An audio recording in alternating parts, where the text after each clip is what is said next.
Good afternoon. My name is Santiago Barrios. I am part of Kendo Andes and manager of Café Geiko. Today we have a marvelous guest. It's Kim Sensei from Aruba. So I'm gonna introduce her now. Hello, everyone. Hi Sensei. How are you doing? Good.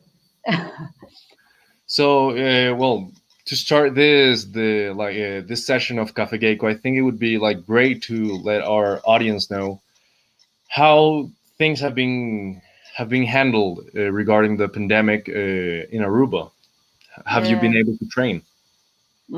It's we are very lucky. In the beginning, just like everywhere else, everything stopped, and also at the same time. But one of our member, I think many people know, Angela. She took initiative to start online suburi keiko. Till this moment, while although we have training in the dojo, very luckily, but she still keep doing online suburi for outside someone who still cannot go to dojo and who still stay on the online suburi session. So she's keeping doing that. So we are very fortunate. Yeah. So we have a practice. We got. Yeah, We have and like everything. like you have to follow all the regulations. Yes, we have to. And well, how has that felt? Like how different it is for you? Uh, Oh, the way in the beginning, when we don't put a man, we have to put a mask. And all Japan Kendo Federation, they recommended use tenugui fold one time, so 2 layers tenugui, and then they tied it. And I also tried that in the beginning, and that was much worse than face mask, because it's lay down long, and it the heat, all those things stay. It was a little bit tough, but putting on man, it's no okay, because we bought special protection from Ibogu. We have eye protection and the mouth also. So inside the man, you can put it, and then you can. It's protecting you literally. So we are doing that. All except that, but in the beginning, yes, it was like when you get hit, the sounds a little bit weird and things like that. But you get used to it. I mean, wow, at this moment we can practice. That is I mean, this have really this blessed. We are blessed.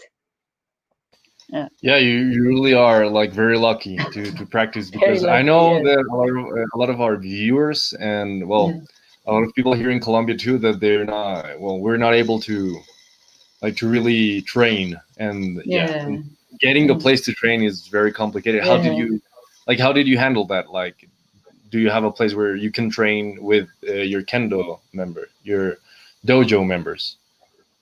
Yeah. Yeah. That's what we do. We are just this putting on protection, except that it's really going back to normal. But we have to keep the distance always possible. When we don't put a mask, we must not contact directly. All those things protocol what outside the other people do. So social distance is very important and things like that. So it's kind of and then also our members, a very small group, and at this moment we cannot focus on beginners or anything. We just only people the core members are practicing. It's difficult to promote kendo because of this situation. Yeah, I can imagine that, and yeah, maybe some people are not going to be as motivated because they don't feel, or I don't know about like the kendo community in Aruba, but Yeah, I imagine that if getting people interested in kendo here in Colombia during the pandemic, it yeah, might be even harder in Aruba regarding like the difference of size in both countries. yeah. So I wanted to ask you, starting now on your kendo journey, about how did you find out about kendo? Like, because and how was it starting kendo in Korea? Okay, so 1993, I started kendo. At the time, actually, personally, I didn't know kendo was existing even. I wasn't so interested in martial arts or anything. And then when I started, I think the dojo where I went first, there was just opened 6 months before. So pretty new. I was kind of early members in the kind of kind of before us. There was only like schools, elite, let's say elite kind of players maybe, but not for public. Like a public kendo dojo was just about to start in nationwide. So we didn't. We were kind of a first generation when I started, but then it was by coincidence. I was working in the company, and then somebody gave me a ride, and then he pointed out the place that there's a kendo dojo. When I heard the kendo, it sounds like it's something to do with the sword, and I was interested in, so I studied. That was the first training, yeah, first starting kendo. And how was that first like that first encounter with kendo? Like, what did you expect? Oh, I didn't actually because I had no idea. I didn't expect much. Something to do with the sword. So when I saw Shinai, I I was really thinking, oh, it's not your sword, so it's okay for she to say. But in the dojo, I think at the time only a few women. Let's say serious member was only one, and me. Later, one of the our pair, like a group, women core, started again. But it was overwhelmingly male dominant environment.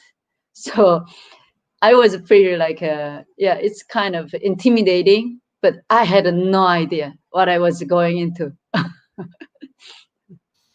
just like And anybody else. yeah, yeah, I can imagine that. But now my question is, do you feel like the time that you stayed in, like which you trained in Korea, like the female kendoka population, did it grow?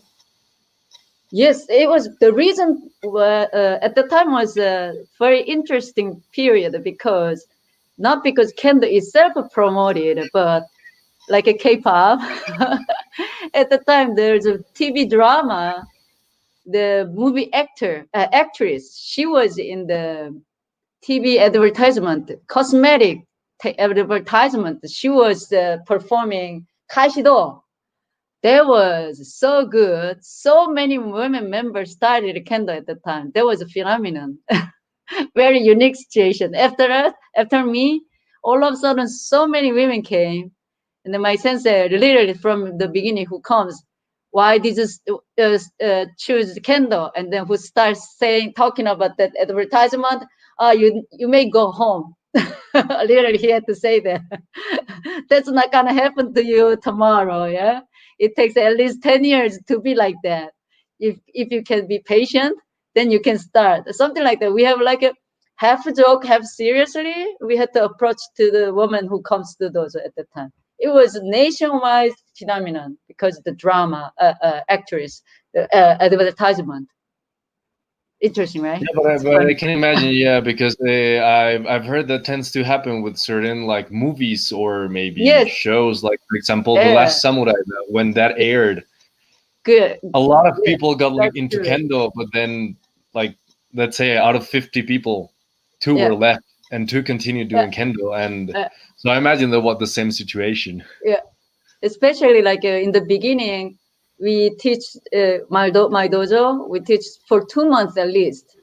You have to be in the beginner's course. So if every time when you go to the dojo, hold the shinai, doing same thing again, and then these people cannot have patience. Oh, how long do I have to do this? I mean, same thing I've been doing so many weeks already. Kind of. That was kind of a story. Yeah, but I but well, but besides that, it's also great that the female kendoka population like grew.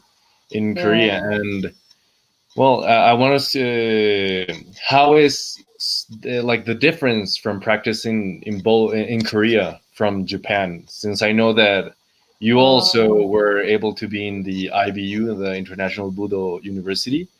So I yeah. would like to know Yeah, how it's was how was the difference? um, my in personal experience is very some way it's pretty unique.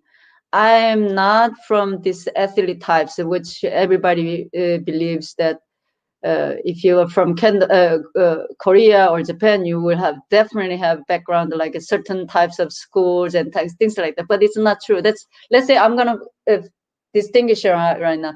Let's say athlete types of this elite kendo, and then just machi dojo kendo, like a public kendo dojo, private kendo dojo. So which is I started kendo very late, like early 20, and at the time maybe high school girls, some colleges women club started, so they are not like public's eyes much. And so at that time what I experienced in the dojo was most of the time I stayed in the dojo. We didn't have much exchange to other dojo either, only time in the competition maybe. So I stayed in the dojo pretty much time. And in the dojo, as you know, as same as any other places, there are many male, but at the same time the age range is pretty big, from elementary school kids to 60 something years old man, like that. But women are very much group is like a mid 20s around. That's the most case, because socially they are more have kind of flexibility. If they are younger in the high school, they have to study. If they're a little bit older, they have to get married. So many times women members coming, and then soon they drop out because this is social reason. And like a mid 20s, most women has to get married, and then if they start the family, and then they stop. That was a constant struggle in the dojo many times. Keep the women members. I think it's an overall still. I think it's the same, right? That was in kendo, in gomdo in Korea. So most of the time, kendo was much. This private dojo kendo is pretty much a surviving kendo. You are among so many huge, big male kendoka surrounded, and then pretty much like a tough physically. Then I went to Japan, which is this is college IBU. This is Buddha University, which is the this elite kendokas gathering, high level and then well trained. I mean, eye opening. Really, sandan yondan level looked like for me like a wow. That kind of, and the very well structured. These kids are, I mean, unbelievable physically, but mentally also. They are well, I mean, Japanese, they are structured, everything is formed well. And then that is not only just a certain period kind of, but from very early on, they are growing up like that. So, such a huge amount of many people gathering in the dojo, but very well organized. And then practice was very technically also very high. It was great. And then only a few times, only like a vacation time or something like that, when we don't have a training anymore. And then I had a chance to go to the Machi Dojo.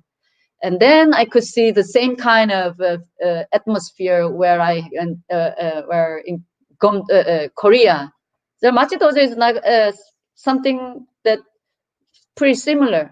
The numbers are very much heavily male kendoka, and only few women there.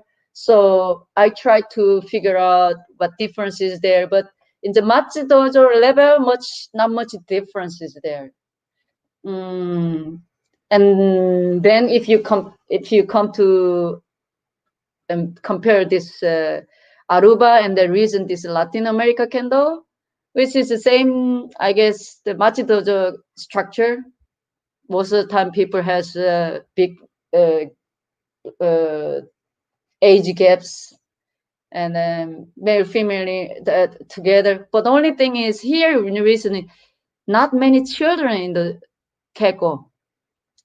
So that is, in Aruba, we have some kids, but outside the Aruba, except Ecuador or Brazil, most country doesn't have kids. That's a little bit of differences. Yeah. Technical things, maybe if I have to talk a little bit more detail, but it's too much right now to talk about it. Yeah, but yeah, it's true. Besides Ecuador and Brazil, Yeah. and what you're saying, Aruba, there's not like a lot of young people that do Yeah. kendo, including like young adults and children. Like there's like either like young people and then like people in their mid 40s that do kendo. So it's like that big age gap, as you mentioned. But I want to know, how did you find out about IBU? Is it something that it's very well known in Korea? Like Oh, when that you was went? not the case. Maybe now. I'm talking about those things. I was very lucky. I was really lucky. I was not personally looking for those things. I wasn't much. I was enjoying candle practice, but not more than that. I didn't want to go. Once even I didn't want to go to exam, and then my sensei was angry, almost like, you must not judge yourself. Sensei will judge you. You just be there. So I had to go, something like that. I was just enjoying practicing kendo. But what I'm saying is now, what I was talking about. Sorry, one more time question. You were talking about the Ibu, like how Oh yeah. how So you about if it was yeah. like well known and how you found out. Sorry. So my teacher, he was a little bit like pushing me many times, like to more kind of, and then he had a Kohai sensei who was exchange professor in IBU, and through him we got the recommendation. So my sensei's daughter and me, we got into this special course, so I could have that. And then luckily I had a chance another year, not same course, but so I total 2 years I had to I could practice there. Yeah, it was wonderful. If I have a chance again, I will make it. Yeah, because I've heard that the IBU program for international students has a duration of a year. So how did you manage to do 2 years? Yeah, that's the thing. Only 1 year. You must not. You're not allowed to 2 years. But the second year wasn't same kind of program. My Japanese language teacher, who knows me very well, I still have contact with her, and she saw me that it's too pity to stop in a year, kind of after 1 year, because I didn't learn so much. I learned here a lot, but I couldn't digest it yet. And then if I stop, it's a pity. So she arranged something that, which is um, well, let's say yonnense, when they before graduating, when they cannot make points, they have an extra class they take. Something similar to that. We took the several classes, and then she managed it for us. So few we could have that chance. It's kind of she managed it for us, especially, so I could do that. That's not a special course what foreigners do. It's for IBU students, Japanese students. They will take the kind of course. So which is she arranged it for us, so I could do that. Yeah, That's as not you only. mentioned, yeah, as you mentioned before, like you're very lucky, like Yeah. both like your sensei pushing you and like having the Yeah, I was contacts very lucky. to make you get to IBU, and then the teacher inside that helps you be 1 year, 1 more year. So Yeah. that's just really amazing. And like, how did you, and we talk about a bit about Korea, a bit about Japan. Yeah. How did you get to Aruba? So when I finished the 2 years, for me, like nothing is waiting for me. So I wanted to travel And it's end of the year, so people were sitting, we were having coffee, and then we were talking about what is next. And just I was speaking about my own heart, and I wish I can practice with more people who is not reaching to Japan and Korea, which is some like a small island who loves Kendo. If there are people like that, I want to go there. I want to practice. And then one of the person who was in the table, she raised her hand and said, "Yeah, I know somebody who is exactly what you mentioned. The island is so small. Everybody knows everybody, and the sensei we know him very well." And they, "Are you true? Such a small island doing candle?" And then she really wrote an email to Carl, my husband. And then he accepted right away because at the moment, Aruba was about to participate in World Championship.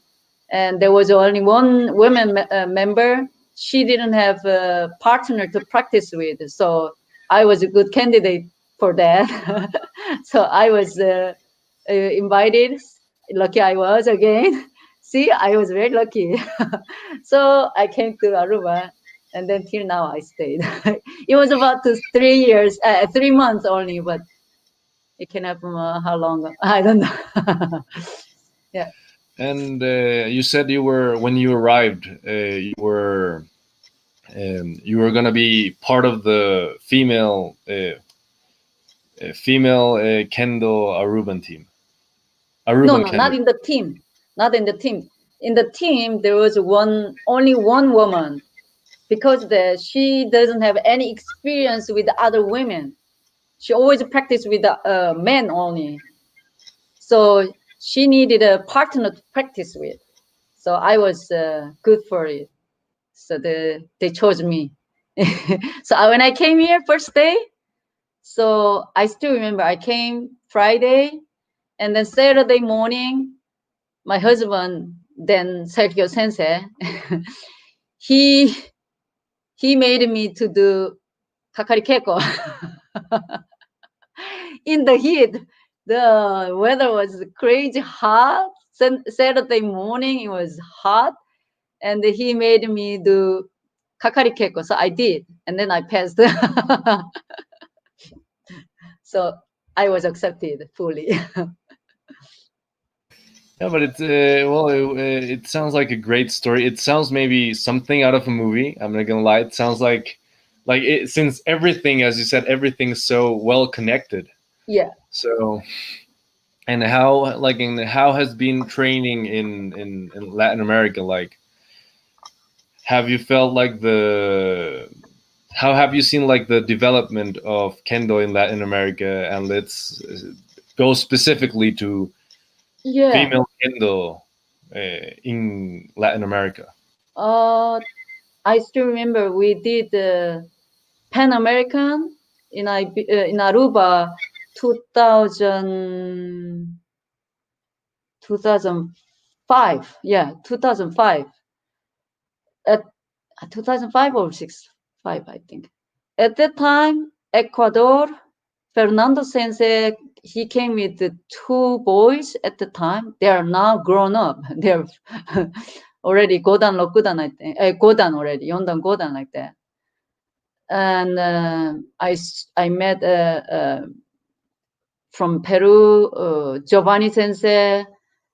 But at the time, really only really just about to developing. Many countries are still small, except Brazil. Then, like an explosion.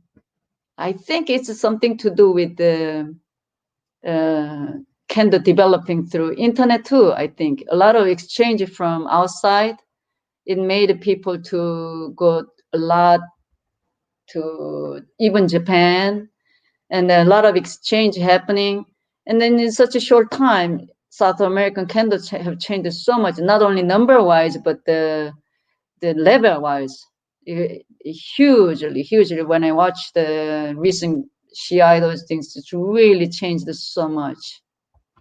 I think it's developing really rapidly. Unfortunately, this pandemic situation, but I don't. I hope people can really still motivate themselves and then continue it. Yeah, and like my next question might be a bit controversial, I think, because like some people might not agree. But do you believe that there's a difference between female kendo and male kendo? I think some kind of you have to categorizing women and men.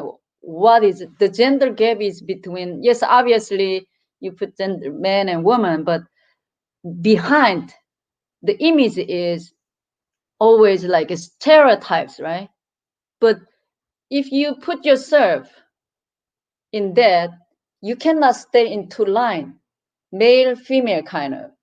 Male, sometimes I met a guy who is even smaller than me, has to fight against like a 175 centimeter tall woman. Then definitely this will make a change dynamic like this, right? Same thing.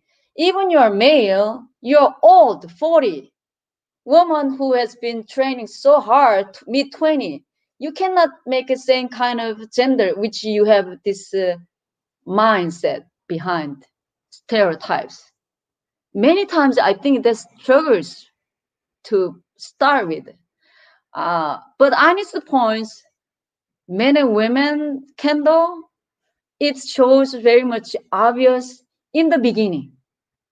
In the beginning, it's not only kendo. I think all kinds of sports, martial art, it's always happening.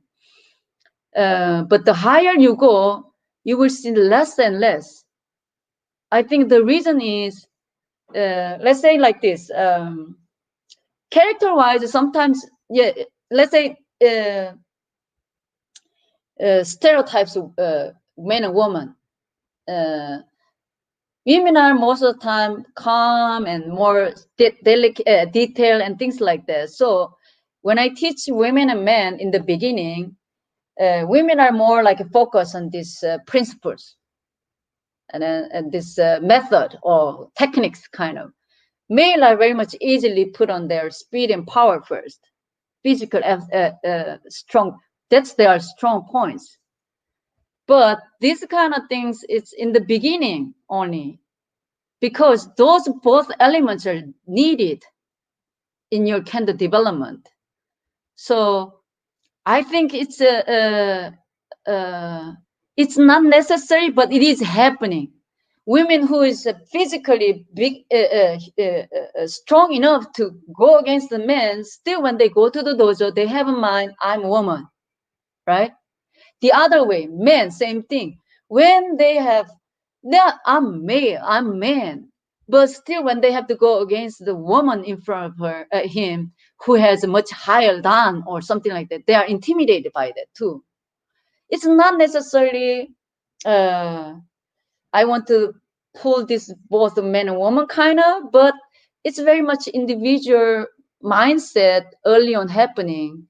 And I include myself. This is kind of until a certain level when you go, it has to happen. You have to change your mind. I want to put this. I want to make emphasize this. Um, you have to see how kendo develops from the beginning. In the beginning, your kendo is very much physical. The physical element is decisive. Let's go to see the dojo first time. You're male or female, you go to the dojo as a beginner when you go. First thing, nothing you are familiar with. It means you will use what you're good at, which is your man. You have to be socially, you're forced to be strong, right? When you get hit, still you must not cry. Uh, when you get hit, still you have to be able to hit one more time. That's a social pressure. While women, even you're big or small, it doesn't matter. You are allowed to be soft. You are allowed to be uh, kind of delicate. So you go to practice, people treat you unnecessary, even very softly. Same thing you're doing same thing, but many times people treat women very delicate way. Men are pushed. This is kind of nothing to do with the kendo and the social culture kind of things. But then what happens is that as long as when they practice together, because in the beginning, you don't have much kind of experience there, you will use physical element very many times. My development, the same thing. And then most of the time, let's say instead of man and woman, because it's very physical, who is physically advanced compared to the opponent, you will go with that. And physically you are weak, then you are go more technically. So men are meant to do more like a dynamical things, like a shikake was bang, bang, kind of.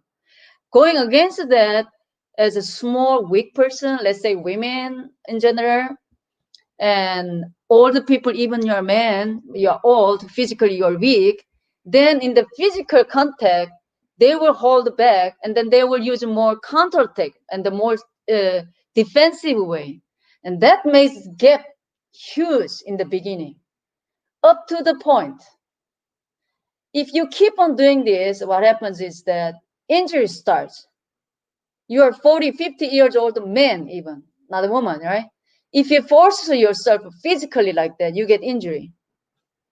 And then women, because they're afraid of that, they will hold back. They will use more kind of technically kote or kashito. Even the people even encourage them to do that. I heard like when I was taking exam, like Rokudan still some recommended, yeah, when you go to exam for as a woman, you have to know at least how to do the kashito, something like that. The conversation is easily going that direction. But I think that has to happen, that has to change, because the physical kendo cannot go on your life till the end, kind of. Let's say get older. When you get older, you cannot be so physical anymore. Even I'm sure the best senseis in the world right now, like Miyazaki or Ega or Teramoto, name on everybody, they will get sure they will get older. They will not be like when they were 20s, kind of. And you will see the really Hachidan senses, they don't play like high school kids. They used to be like that, but they are not playing like that. Different types.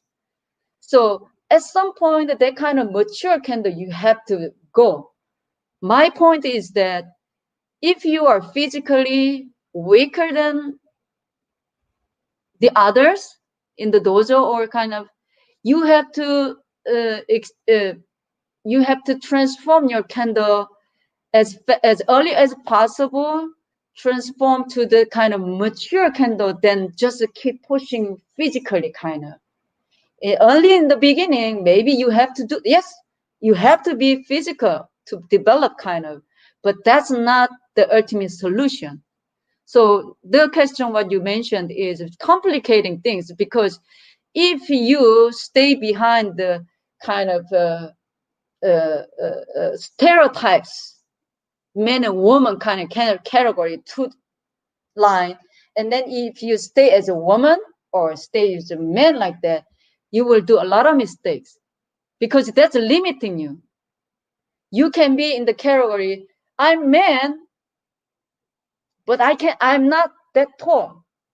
I'm man, but I'm not physically so doable,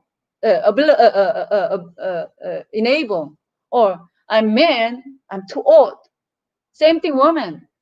I'm woman, but still I'm young. I'm woman, I'm too small.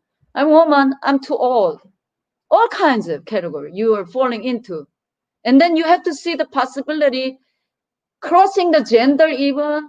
How the older man, he's already 50, still can do such a movement, while I'm 20, mid 20, I cannot do that. You have to be able to question about it. It's not stay behind the man and woman, kind of. So that is kind of for me. It started. I started questioning this not so long ago. Honestly, I was always pushing myself. I'm still capable to practice with any man around, which is I saw many women around too, like that, and they're very becoming like tough like this, and then then I think that should be changed. I started thinking like that because a lot of time women becoming men in the dojo. They are forced to be, or they themselves forced to be, because the result is getting injury. A lot of times when I go to competition, sometimes they're changing, right, in the bathroom, and then we are changing clothes, and then we can see each other, right? Now a lot of muscles, shoulders and leg like that, too much forced themselves, and overly developed muscle make heavy their body. Their body doesn't look like a typical kendo woman kind of. If you compare like Japan, for example, if you are in the group like a high school, all identical women, girls, in that kind of environment, you don't have the pressure, all same, and then they go all the way. So their body is not like this. They're slim, they're lean, and then they're fast. Such a small body can produce so much power even. But people who is in the dojo with so many men around, they develop too much muscles because to survive. I always describe surviving kendo.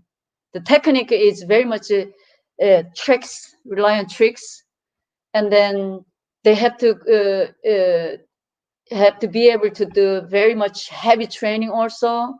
So they put a lot of muscles around, and then a lot of bandage around their leg and arms, kind of. So yeah, that I think has to be changed. Because just yeah, yeah, and what you're saying is very true. Like usually the people that limit yourself like the one that limits yourself is like you, Yeah, as you're saying, like putting these yeah, kind of yeah, barriers beforehand, like before yeah, training or before doing anything. Like I want to do yeah, something, but yet I'm so old, or I'm yeah, just, I don't know, maybe I'm too young, who knows, or I'm weak, or maybe I'm, or there are like many other reasons. But what you're saying, it's very true. Like maybe both what you mentioned in the beginning, that there's like a male kendo, usually it's characterized by being strong and yeah, dynamic, whilst female yeah, kendo is more technical, precise. So and it's interesting the way that you said it, because it's like even though they put this sort of barriers, people get to the same path, because you need to be, well, dynamic, you need to be yeah, strong, and you need to be yeah, technical to, well, yeah, have a, as you said, a mature yeah, kendo. yeah. So that's why in the beginning, maybe when you are in the very multiple, the different types of group people in the dojo, you will see a lot kind of difficulty to learn because you don't find the example exactly kind of. But actually, that it makes you exposed to the many different types of kendo. Of course, in the beginning, when you have to rely on environment, which is I always emphasize this shuhari, the principle, the philosophy.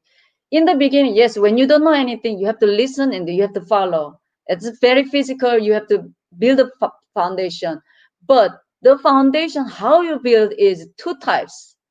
Maybe this is, I think, it significantly make a difference between Japanese kendo and then the others, the rest.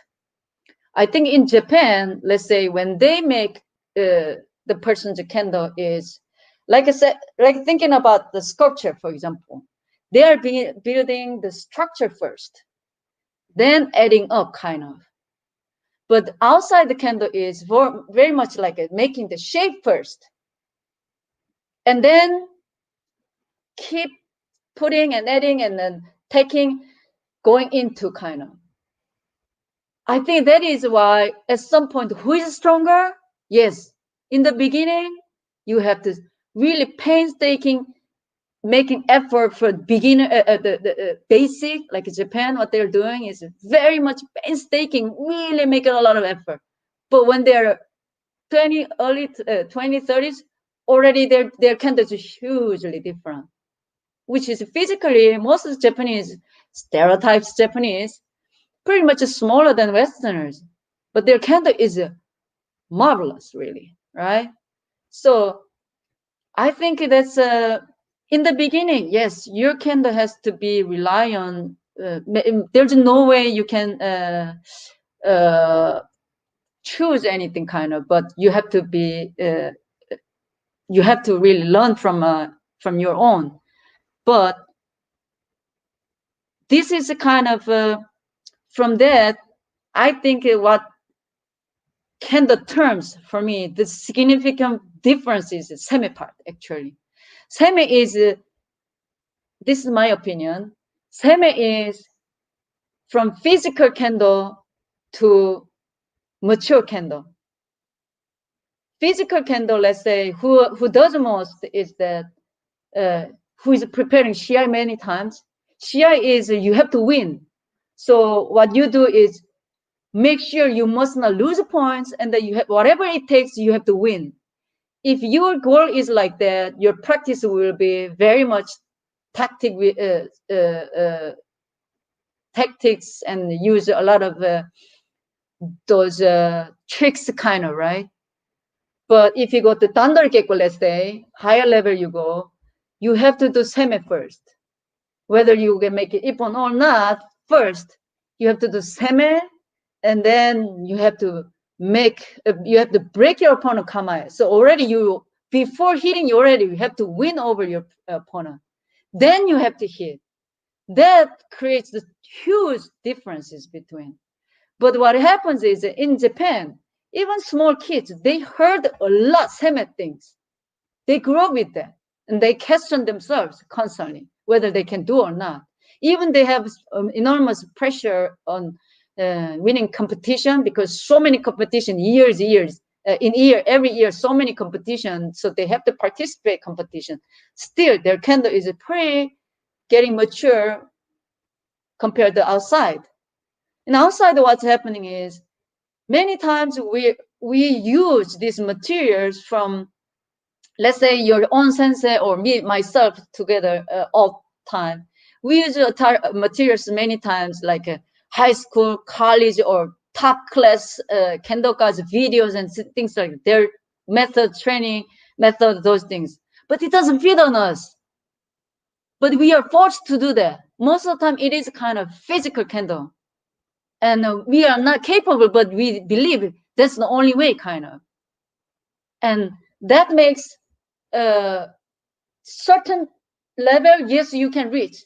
And that made a lot of result. Now, physical Kendo developed pretty much a lot improvement in the globally, internationally. But you go higher, Godansha Keiko, the second part is really questionable, because it's hard for senseis themselves. It's not easy to practice with someone else who can practice seme. You're surrounded young physical kendoka only, and then you yourself have to practice seme. People don't understand the concept, and then you have to go on. And that kind of environment is different from Japan, I think. Now I can see even in Korea, that's many times in Korea also, they have this expanding group that's why Korean Gomdo and Japanese Kendo is pretty much close. In the past, the Kendo, honestly, Korean Gomdo was very physical. Everybody knows, jumping like a hikimen, like those kind of things. You cannot imagine in Japan, right? That kind of Kendo was like that. A lot of range of waza. I was doing like that. If you hit me once, I would hit you twice. If you hit me twice, I will hit you 3 times. That was a kind of strategy. But when you get mature, no. Look at the Hachidan Sensei's demonstration. Sometimes hour, they are doing seme, because that inch is so difficult to go on, to go into that. People, two human beings standing. When you are physical, you just only consider your own physical capability, and then you jump whenever you feel like, right? Let's say in the Shia, that's most of the time case, right? But when you go higher level, it's not about physical capability, kind of. It's about two energy going head to head. The energy is my, now it happened to be social distance right now. There, two people's mind. We are fighting with the mind. Even you have Ega Sensei is in front of you. As long as I have Toma, I feel safe, right? When do you start feeling pressure? Even he didn't do anything. As soon as you feel his energy, you cannot move. But same, but this time it's your own dojo, 50-something years old man. You feel like to go in first, right? Because you know he's not capable. So you will go into. That's the same. At that moment, this person, the 50 years old man, will be pressured by you. He will pull out, right? Didn't share anything, but this person already pulled out. But this kind of thing is, the semi part is really, it's not just, it's hard, very difficult to explain, because the concept is coming from more someone's internal confidence and experience, and how to apply is more technical, and that is a difficult part to emphasize. And sometimes many times this is the most difficult part. But again, the semi part has to be emphasized as early as possible. Woman or old man, if you're physically weaker than the rest in your group, then you have to figure out how to become more physical. That is not the main goal you have to be, because even you push, the other people will push harder, then you still have gap.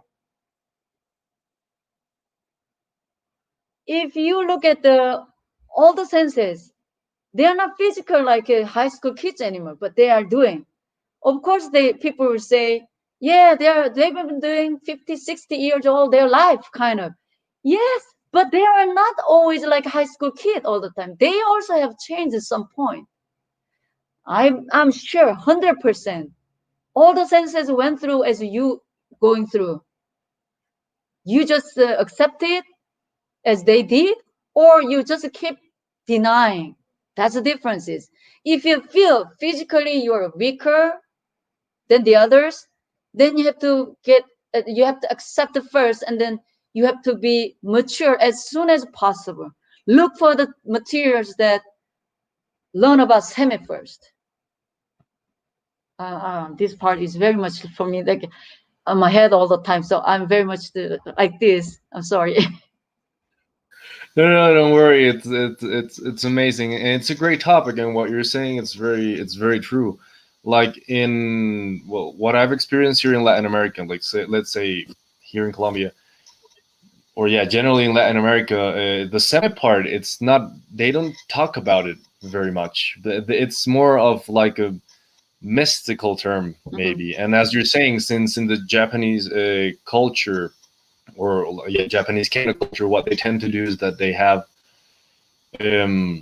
how you put the how you said it, like they're always surrounded by the idea of semi, and even though they don't, even if they don't understand it, they're being guided by a sensei all the time. Yeah. So like in a certain way, they're always, even if they don't know they're doing it, they're developing semi because they're always being surrounded by it. So that's really, really important what you're saying in the point, and what you said almost at the end about introducing semi as soon as possible to the people is very, it'll help them mature their kendo, because not all of us have the same like physical abilities, or maybe some have some injuries. So as you said, maybe the development of physical kendo stops sooner for some younger people than for others. So So that's the part when I wanted to also mention the shuhari that you Yeah. said earlier. Yeah. About like, when do you think it would be great for some people to start passing from shu to ha and from ha to ri? Like, Yeah. how Yeah. was your personal experience with that path? Yeah. This is Shwari is let's say easy way you can recognize is that uh, Yondan is kind of you are called the sensei, right? Before is let's say up to Sandan, you will be enrolled into like a shu level.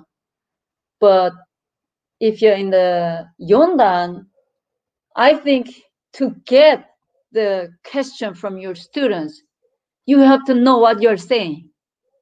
You don't just say what you heard, kind of. You have to know what you're saying. So it means that is a ha. Ha means shu means it's to keep. Ha is breaking. You are comfortable with under your sensei every time he or she is feeding you, but now you have to know how to fish yourself for yourself, right? So it means you have to know why this is happening. Why should I do it? Before you don't have to question about it because everybody will do it for you. But now you have to do that. That is a high level. And then I think we call Godansha 6, 7, Hachidan, you go up. And then you are getting into the kind of stage like a Lili level, which is not, you will not be surrounded many higher sensei above you. And then you will have to teach most of the time. Then that is the moment you will move on. And then you already has to have your own candle at the time. So uh, I think the Yondan is the crucial level, but I think it's a kind of that is the easy way. Let's say people started a candle like early teenage like that, then you will pass this stage, right? But not many people have that luxury or lucky kind of. Many people starts like a 30s, 40s kind of, but still you have to go through Hari level. I think your life gives already big chunk of part to speed up your shoot level. If you just keep on thinking only physical candle, then you will stay shoe level forever because of physical condition you have. We have a member, woman member, she's now retired, so she's 65 now. She started candle 44, something like that. And she was struggling past Sandan many times, and then Yondan she finally made it. But around the Sandan, she was keep talking. This is my last done. Finally made it. Yondan, I'm getting or not. It doesn't matter. It's just only pick. She passed. But how she became is really observing her. It was interesting. Who started at 44 years old, staying in the shoe level with surrounded kids, high school kids around, teenage kids. They're very physical. I mean, we had a few kids there, so physical. But still, when they're beginner, the woman, she was still higher level technically. She could handle. But every year she could feel that in the beginning it was difficult control like a man, and the next year becoming it's difficult to the 20 years old kid. It's becoming teenage now.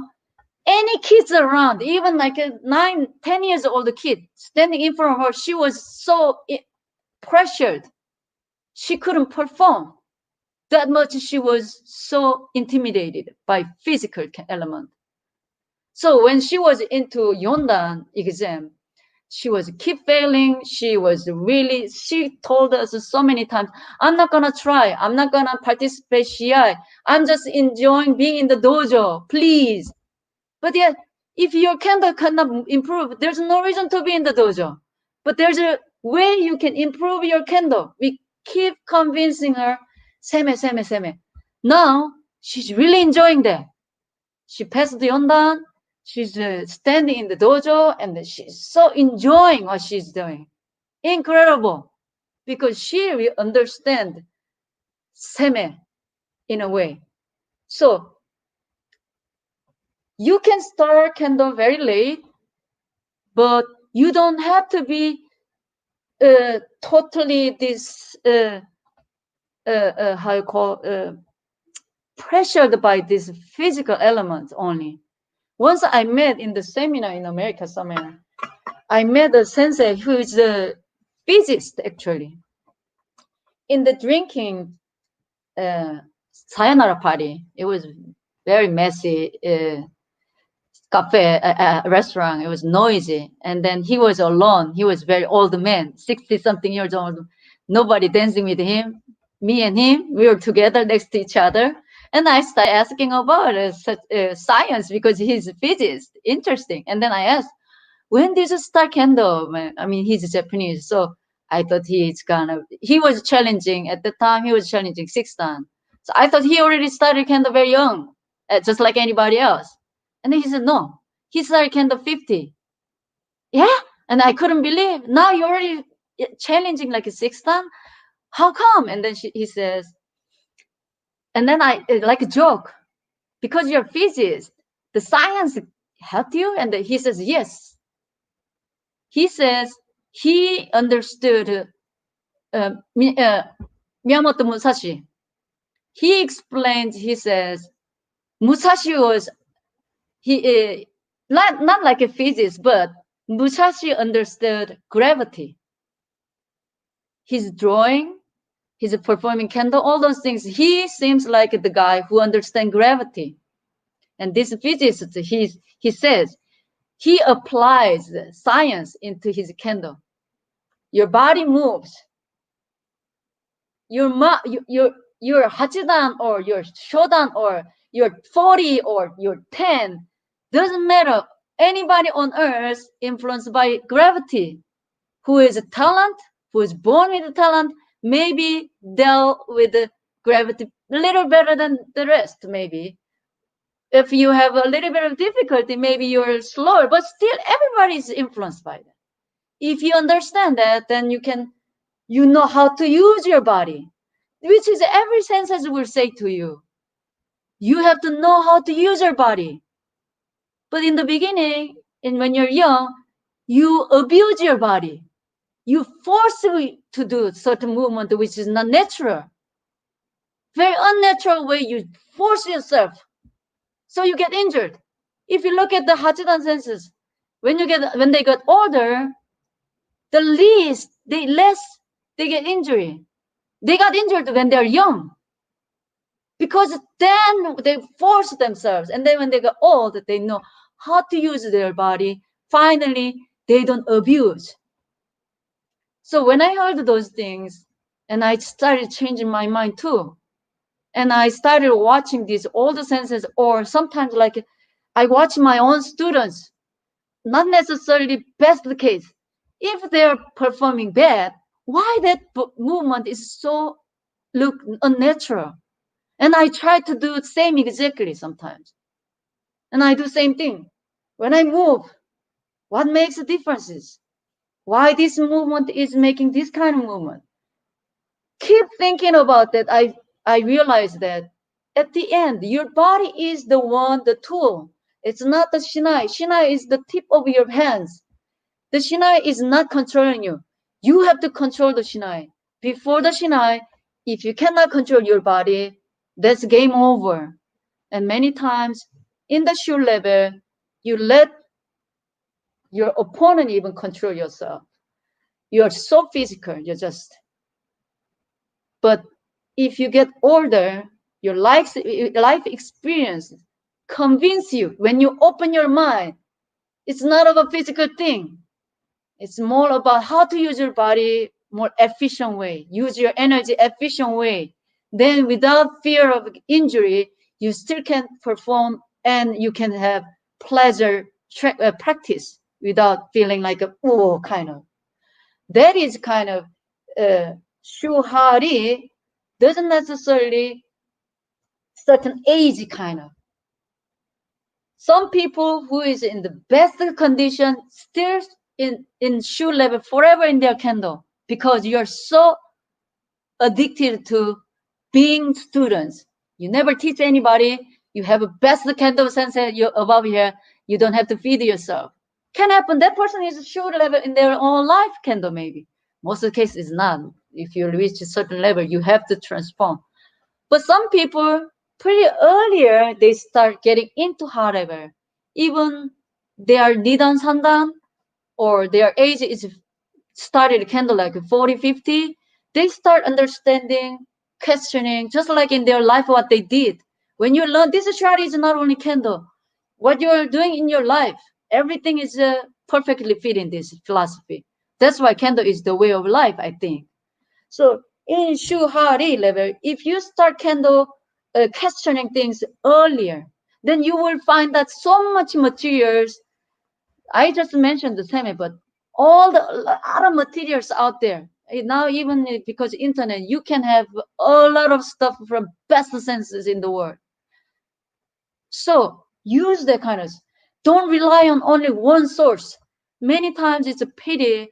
You pay the ticket, you pay the hotel, you pay the food for 2, 3 days, or sometimes 1 week, and then sitting in the seminar, the sensei is speaking broken English, sometimes all translated, and you question about very basic things which your own sensei can answer already, answered question explained so many times.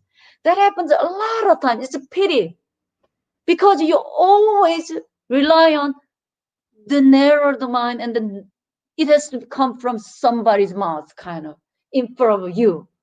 That is really very much one dimension way of learning Kendo. You have to open your mind. You have to open your channel. Don't stigmatize yourself in the, we started conversation, men and women. Doesn't matter how old, it doesn't matter how small you are or how tall you are, powerful or weak you are. Doesn't matter. There is a way you can approach it, just like your life. Doesn't matter what baggage you carry on when you're born. Life changed so many ways, just like candles, exactly. Your career, exactly. So that's the way you have to see candle. Don't just rely on one channel. Sometimes even the channel, your own sensei teaches you, people don't listen it. You only rely on Hachidan sensei.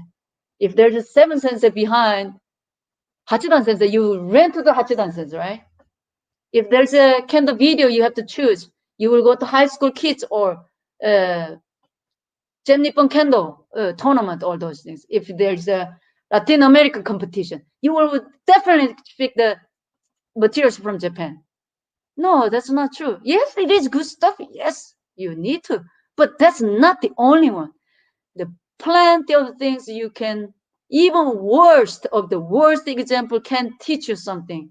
That is, I think, the most important thing. So get out of that kind of stigmatizing you, men and women, or all kinds of categorizing yourself, kind of. Put yourself in the right place, open your mind, then you will see all of a sudden everything can see, you can hear, you can see it. Your body, this is my own opinion. I think our eyes can see only when things in here. I was looking at my garden a couple of weeks ago before heavy rain, and then rain, garden was beautiful. My eyes were so, like I couldn't put any one place, kind of keep watching. And next morning I went outside, big tree went down, and I had to cut the branches, and I had to deal with this. What can I do with this? And then I realized that I can cover this garden. And then I was thinking, oh my God, all my garden is naked. Only place the plant is packed, but the rest is no weed growing even. It's all naked. All of a sudden shameful for me. The moment is just the moment change. My eyes didn't see it before. After that, my eyes are opening. Everything can see it. I can see everything. Same thing. You hear a lot of things. But if you don't have anything, you cannot hear. Watch a video. If you don't know, here, you cannot see it. That's why shimpan is, some shimpan can give, some shimpan cannot give, because it doesn't register here, then your eyes cannot see it. It's a good example. the famous final game between Teramoto Sensei and Takanabe Sensei, Zen Nippon, the final game. And they exchanged the Ayochi. Everybody went crazy because everybody stands to either side. But all three sensei, no doubt, raise hands, everybody, Teramoto Sensei. Me, myself, to watch who was faster. I had to put the computer and then rewind and then fast movement, slower, and then many times still, wow, could be one in another. That fast moment, all the sensei, without any doubt, they raised Teramoto Sensei, right judge. But for ordinary, if we were there, we would say, I would just change it exactly at the same time. So people will do this, right? Don't give, not to make a mistake. It was at the same time, kind of. But their eyes, they knew it. These all the senses. If you're talking about physical element, they are not capable to see even without glasses. They cannot see anything. That all the senses standing there with it, no mistake, they give Teramoto Sensei. What capable? I think they had hair. So again, I think we have to practice. It's more kind of open to. We have to open. It's easy. We always talking about open. Really open. Even bad example can give the best lesson for you. Just 2 years ago, I think it's already 2 years ago, I think I went to Peru. I was talking to Sensei there who, I forgot his name. We were sitting in the bench and I asked, Sensei, I'm always really, I'm glad to be here to practice Sensei, like, because in our dojo we have only a few kids and then pretty much, yeah, our situation, I explained it. And then he was almost like angry. What are you talking about? Your students are your sensei. He was yelling at me. Yeah, I felt really shame. Really true. When I started this way of thinking, one night, one of my students, he has a very bad Gikendaichi. And I was thinking why he's making such a movement, even explained so many times. He doesn't seem to understand. And then at night, I was practicing just like him. And I figured out that it was kind of interesting. That is working for him. For us, it's an awkward movement, but it's working for him. Same thing. You're talking about, for example, if you go to seminar, many times people talking about asking a lot of techniques, right? But the techniques, when Sensei explains, you can make this techniques with so many ways. For example, the delicate movement, it's not seen, only you can feel it. 10 fingers, when you switch the power from one finger to the others, the outcome is totally different. You are the only one who knows that. But how detailed you go? Only thing is you ask somebody else, and then you will expect that person will explain to you exact that kind of technique. But that's not gonna happen. You have to know how you are using your body. It's not exactly the same thing, kind of. And now again, talking about seminar, same thing. You go to the seminar, I hear a lot of people asking so many questions, really basic. You know what? That's why those Hachidan senses coming here. Sometimes I go to seminar and then, wow, this is waste for both. Senses has to be able to explain much more other things. But because their basic is so terrible, and then they start talking about the big basic. Of course, who participating, they're so bored by that. But the basic is so important. But you don't know what you have to listen and watch.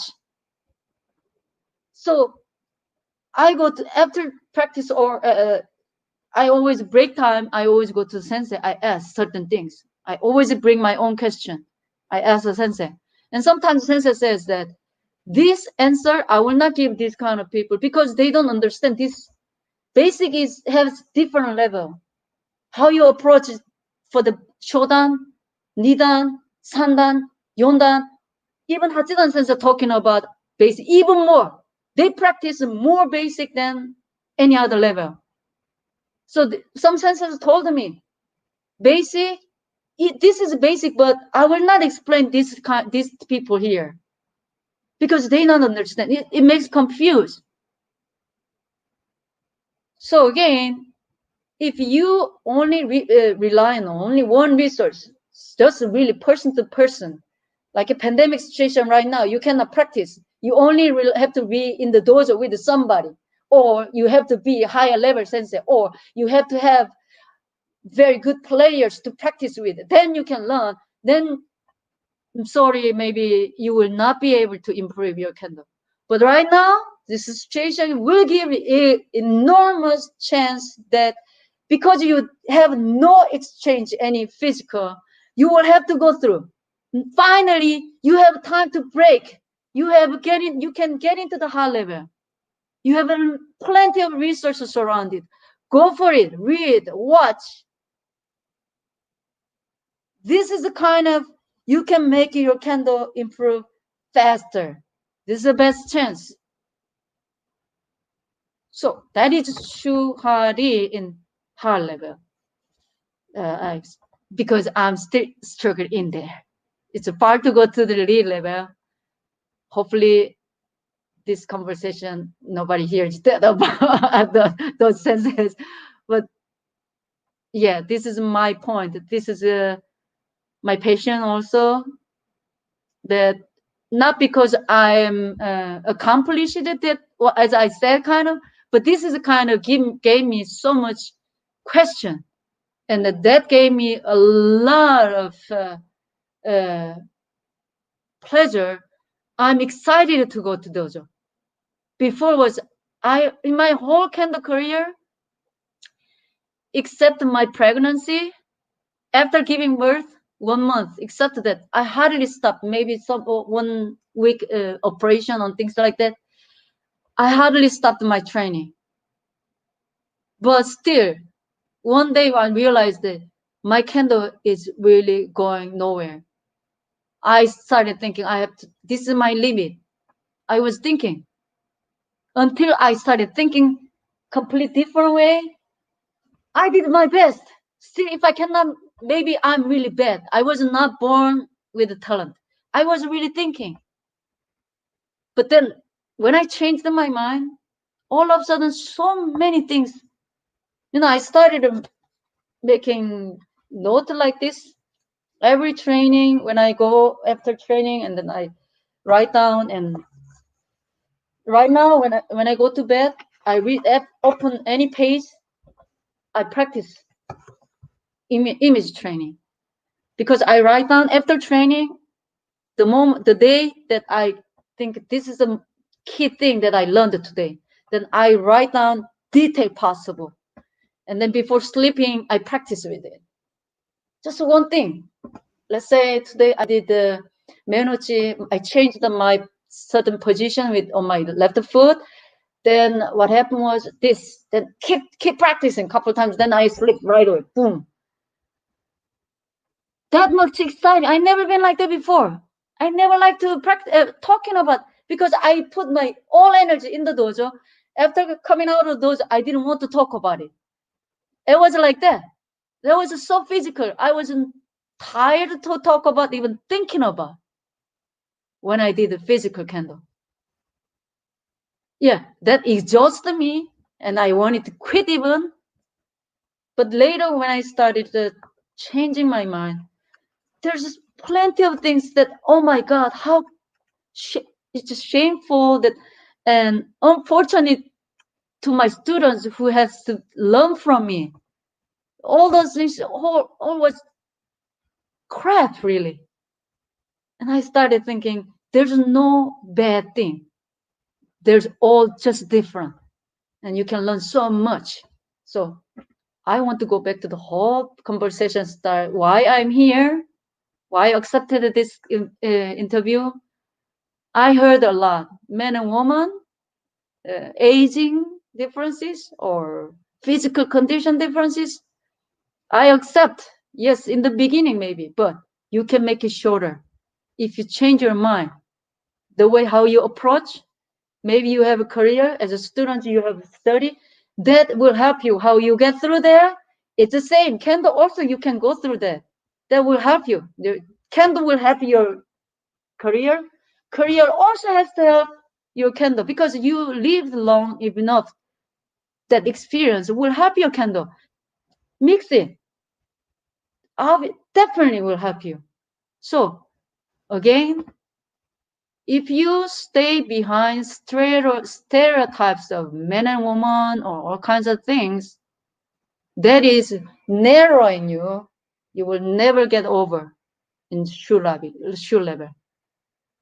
And it will cost so much and energy. At the end, you will not be happy with the candle. But if you change your mind, this is the best moment. Open your mind. If you learn, then plenty of things definitely will make you, and then even you are excited to go to dojo. No, what you're saying is, it's what I feel it present around through the whole Café Geiko, and it's people should not limit themselves, and they should always push themselves out of their comfort zone, because sometimes you push yourself a bit and you think you've improved a lot, but then you realize that you're stuck again, and you don't understand why, because you think you're pushing yourself but you're actually not. Like, you already reached that limit, like you said. Like, there are limits, and and each one has a way of working with them. For example, as you said, the physicist that used the understanding gravity to go through his downgrades so quickly, and that is a very that seems like a great message. I think that can be left behind from this interview, and it's like, don't, as you said, don't narrow your possibilities, nor your way of thinking. Like, you can, there's always other ways, and if they don't do it your way, it doesn't matter. It doesn't mean it's wrong. It just means it's different. It works for them, because as you said, like, it doesn't matter your age difference, your physical difference, like any sort of physical or gender difference. What matters is how much you're willing to push yourself to become better. Yeah, that was, I think that was, with that, we'll finish the part of the talk. It's been really marvelous. And now we're going to go with the questions from the audience. So the first question we have is from Fernando Benavides Sensei. And he asks, Dear Kim Sensei, when do you think the world will have the first woman Hachidan? No, I'm not. I cannot see the future, so I don't know. I hope as soon as possible. They already mentioned in a couple of women candidate kind of, but I wish the first Hachidan woman sensei is as soon as possible. But overall, women's candle, I hope it can be mature. Again, when I look at the somebody said something like this.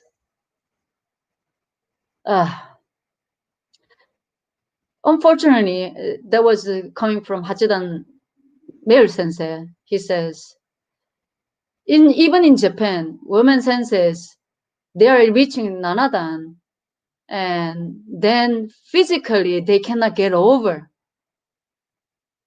So their candle is not improving as like a male senses. I hope that is not true. But many times it shows that the senses becoming, they are not improving like this.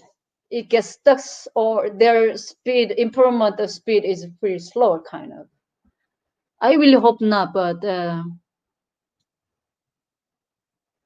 if, yeah, Hachidan Sensei, I don't know. I know when I went to last year in Seattle, I went to Seattle. He was there was a sensei, Mariama Sensei. She's tall.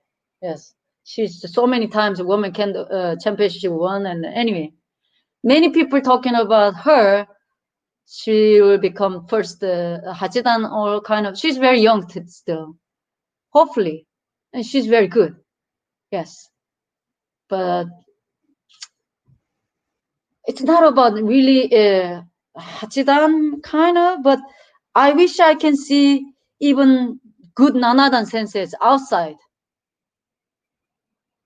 Many good Nanadan senseis, women senseis, that even male Kendoka wants to learn from them.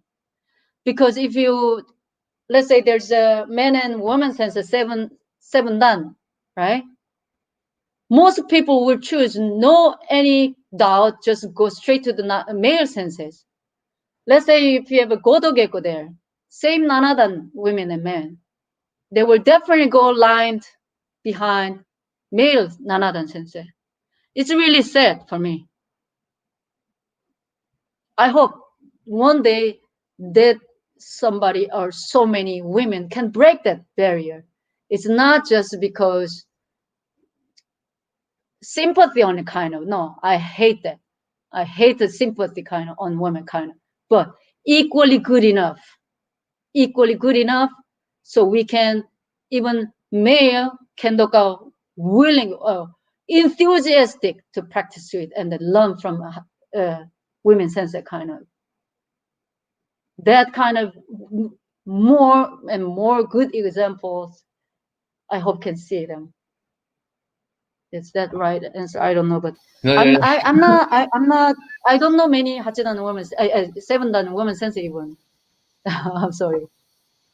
no, there's no problem. It was, and as you say, it's like the breaking the barrier. It's gonna make a bigger difference to the Kendo world, and it's gonna make everything like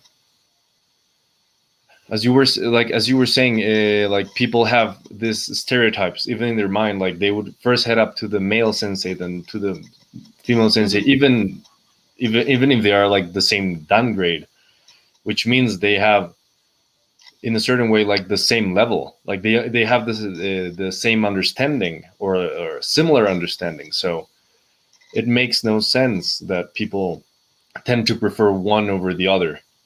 But what you're saying, it's true, and it's inspiring that it's that the first woman Hachidan will be like breaking the barrier, and will help like to everything become like more equal.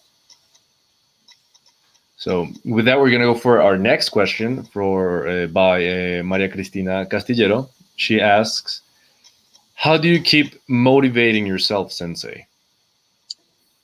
I think as I explained today, for me, more curiosity.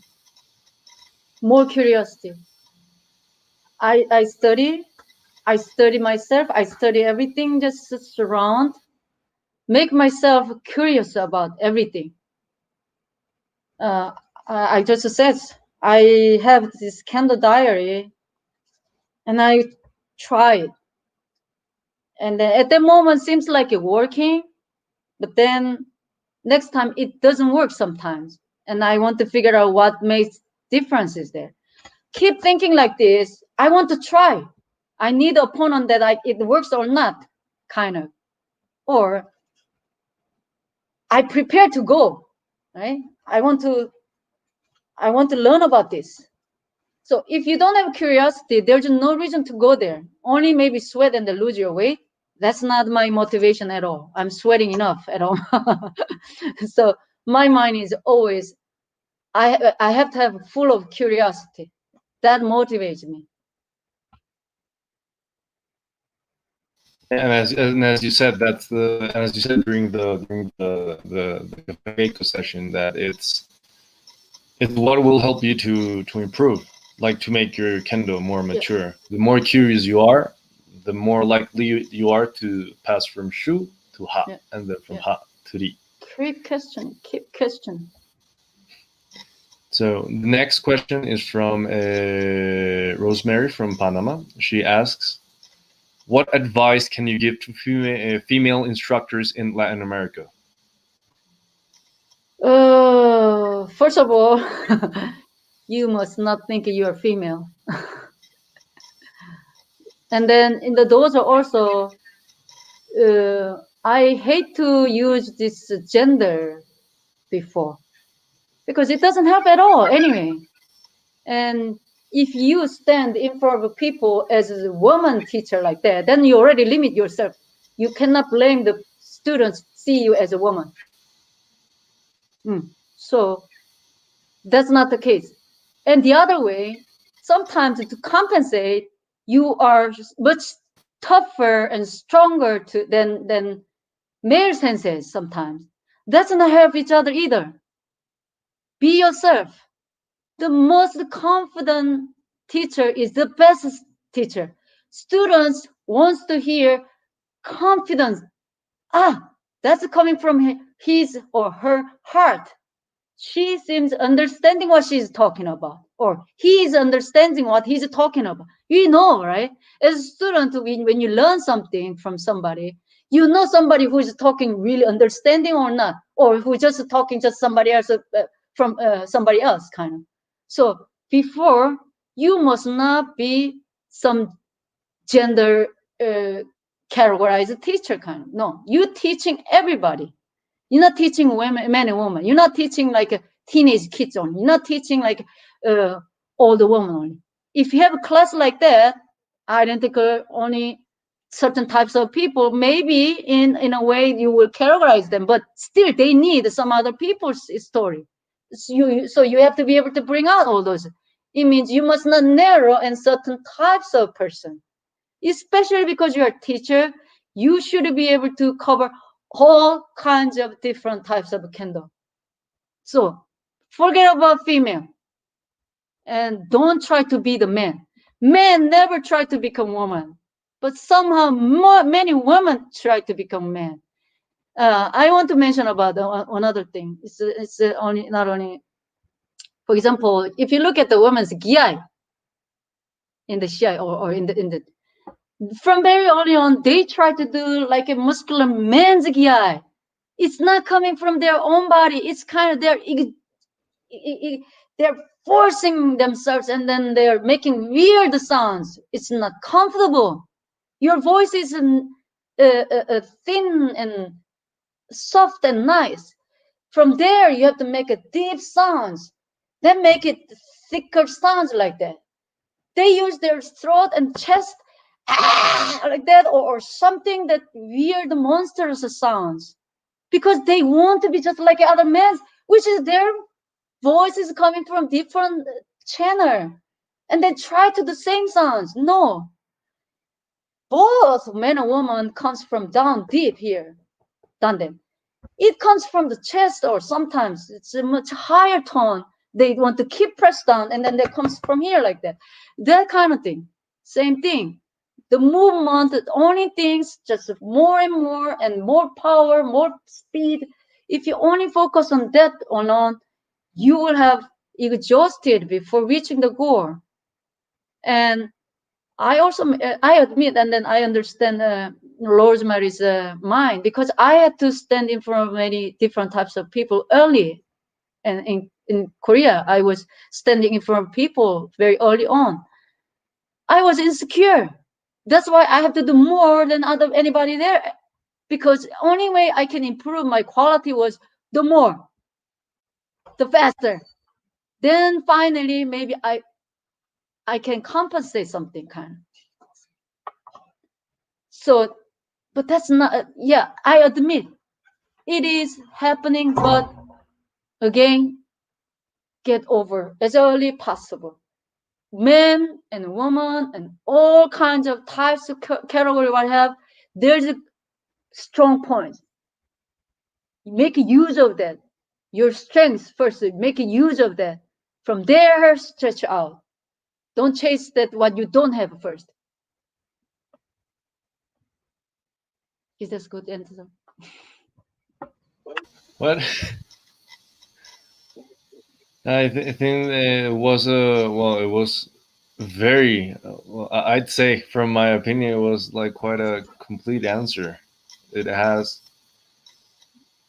and I agree with you, and I've seen it not only in Kendall, but in like in, let's say, in my career, like confidence really makes a difference because they might have the same knowledge. It doesn't matter, female, male teacher, the teacher, two teachers may have the same knowledge, but the ones that talk from experience and that they really believe that that's what they're doing is like right, is right, people tend to follow more.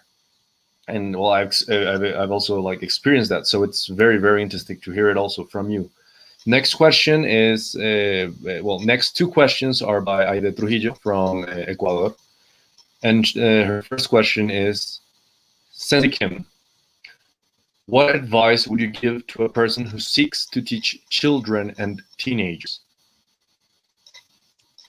I will go a little bit different direction. Many times people struggle with their kids' motivation, right? They come with all kinds of different mood. Some day good, some day bad. So many times the teachers tend to fall into the playing game. But you cannot play game all the time. You're not clown. Some point you have to be serious. Then the serious doesn't mean you always have to be like a strict and then things like that kind of. No. Actually, you cannot blame the children. It's because your quality, you are not capable to approach, just like being a mother. Many times children is a result of you.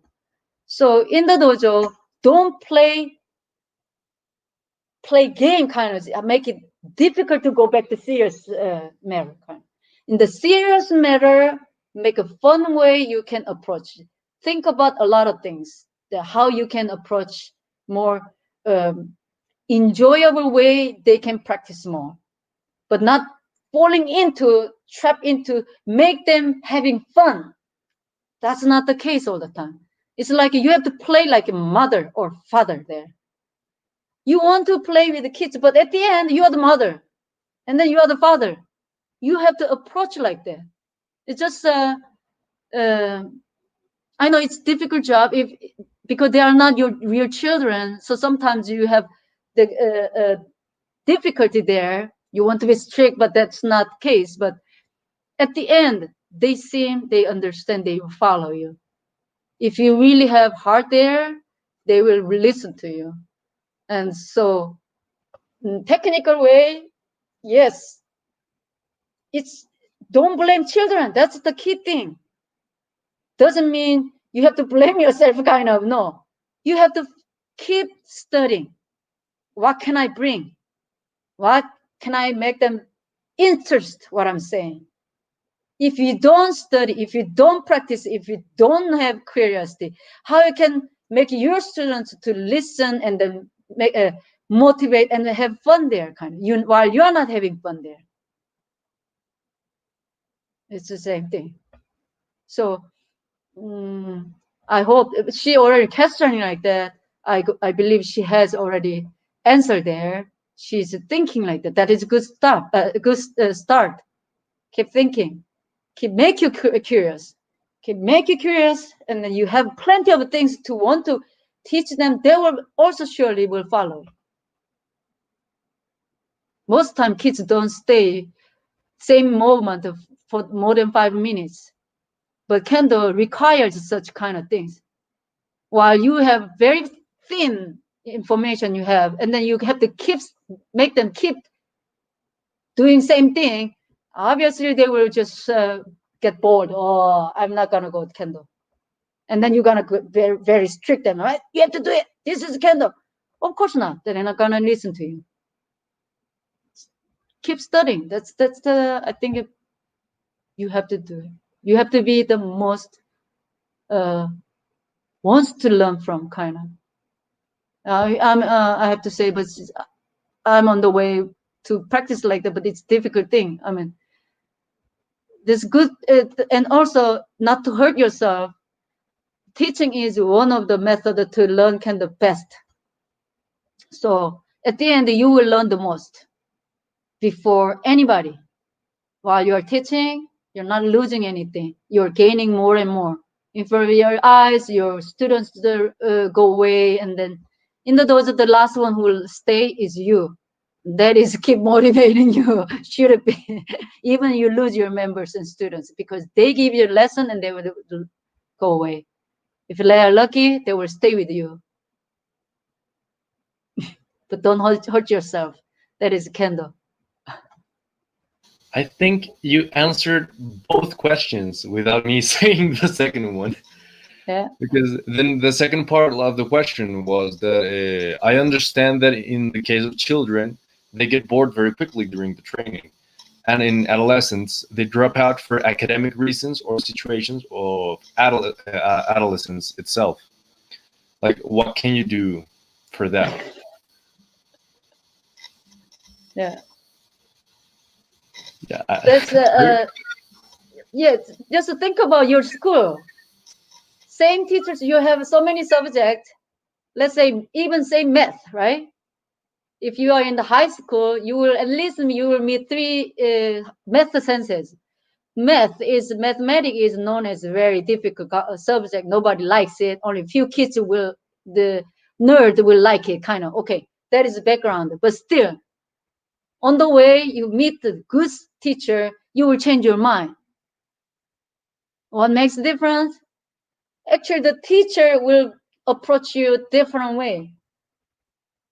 So any kids coming to the dojo, don't expect that they will do 5-10 minutes to get all along without any getting bored, kind of. That's normal. You must not be frustrated by that because that's not that's normal. And then what makes a difference is there, it's you. How to approach? You have to be excited first. You have to be high. Doesn't mean you have to be clone, but you have to be excited to teach whatever you have because you're so convinced it's a good thing to the children, and they were gonna. I hope they're gonna get it from me. Kind of. If you don't have that excitement to go to the dojo to teach kids, that will be very tough for the kids in the first place. Keep studying, keep practicing. I think it was like the perfect that closed perfectly both questions. Even though I was surprised that you, because I read the question beforehand, and I was surprised that you, when you said you were gonna speak about go through another path, you started answering the second question, and then you came back to the first question. And then we have our last question for today by Eduardo Ballester, and he asks, Kim Sensei, greetings from Panama. What kind of advice would you give to a tall male kendoka that is trying to be more technical instead of using just force? Oh, I think that I don't know what technical means. I guess such a tall person using like a this kind of thing. You mean I guess that is the case, or I think this is two comparison is a weird thing because technique and force, whatever it's you need both elements. How you apply, right and wrong, that's the case. Most of the time, you expect tall person who can do shikakemen, tobikomi-men, bang, right? It's surprising those kind of person do like a small person, like a kote kind of. If that is kind of case, really, tall person, if they are, sometimes they're vulnerable to be kote or do. So instead of going to all the way, they kind of what they have the advantage, they go to the other way, like a kote and do. I was surprised last year in the CI in Cali, and then one group of people I saw, they are tall, but seems to be their teachers are good at kote. So all the students are doing the same kind of kote. That's a weird thing. Yeah, it's like the influence from teachers will definitely influence the students too. And the teachers are good at things. Of course, they will pass on that kind of techniques. But again, basic is never different from any types. Basic is basic. Tall person, small person, doesn't matter. If you break down, chip off the basic to make use of the tricks or tactics like that, you are taking away your candle apart. It's not gonna make you grow. It will be very difficult later on when you have to change. Many people struggle. Today you have a CI, next day you have a exam. Last time I saw them, Nidan, I was in the exam panel there. Shodan, Nidan, Sandan, it's amazing. Nidan, young guys doing better than Nidan, old people. Old people looks like a Shodan even. menu지 boing, boing. I was constantly because they don't know what to do. Before the exam, the day before, in the CI, they flying over. But next they have to behave. All of a sudden they don't know what to do the basic correctly. So the basic like a shodan, EQ do, bang, bang. One moment we had to stop them. Do Geiko as you just did yesterday, and they cannot do that. Just bang, bang, because they learned basic not correctly. So doesn't matter you are tall or small or doesn't matter again. When you learn basic, and also when you practice, so when you get hit kote, when you get though, so what? You're not dying from it. And sometimes people are afraid of losing their face. So what? People love honest person. Not to be hit, you hold your hands back or hide, not to hold the shinai, opponent's shinai, something like that, and then try to hit back. You don't feel really nice. After training, I wouldn't choose the person once again. It's not honest keiko, right? Instead of, okay, go for it all the way. Then the opponent can make use of nice do, pa, and then this is how you kaishido, bang, wow, I learned. That was nice kaishido. But it was very good nice because you did best man. If you did man like on the way stuck like this, the person couldn't make it though. In the Kendo Dojo environment, that kind of selfish way of training. You only want to please your ego. That is worst keiko you practice partner. Best partner to be first place. So tall person, don't be afraid. If you are teacher to your student, don't be afraid to be kote or do. Learn on your way, and then this is the moment people hit kote. This is the moment hit do. Then you figure out how to compromise that with other techniques. Using kote and bam bam also. But okay, I don't want to get hit, so I want to go kote. I want to go to kaishido. Then you lose your merit first. You have a big advantage. No one can reach that distance, but you give up. That's a pity. When you go to practice, be the best for your opponent. Then you will learn the best technique from. Even when you lose the point there, even at the end, the person your opponent will respect you, and they will love to practice with.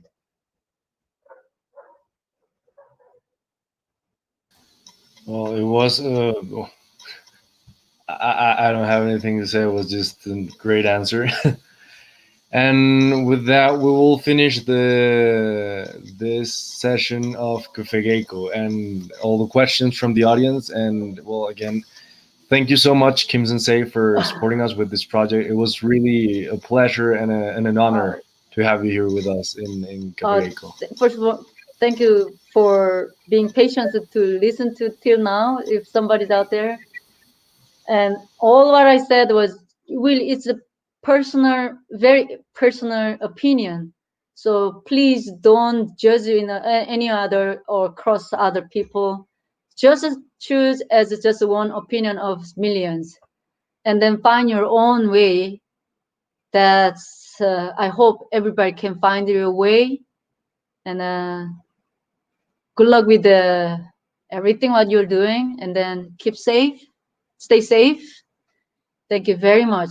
But thank you so much for Santiago first place too, being patient for me. And yes, I hope see you in the dojo one day soon. Yeah, thank Yeah, you I hope everyone. that too. And well, it was also a real pleasure for me to like be in the Café Geiko. Even listening, I was very very interested. I was very focused, and I really enjoyed the whole talk. And again, I'm very grateful that you made a part of this project. And again, I hope to see you soon when this whole pandemic ends. Yeah, We have a couple of greetings. I'm just gonna say we have greetings from Ecuador, from Colombia, from Panama, from Argentina, if I'm not wrong, and a lot of thank you messages. People really enjoyed it, and well, it really was a great Cafe Geiko session. So with okay. this, we will finish the third session of the fourth season of Cafe Geiko. So we hope to see you next week on Friday for the fourth and last session of the season. So thank you very much for everyone who stayed until the end of the broadcast, and for your questions. And at last but not least, thank you very much, Kim Sensei, once again for being Thank here and you. well, giving us all your knowledge. Thank you so much. Well, so bye. Bye.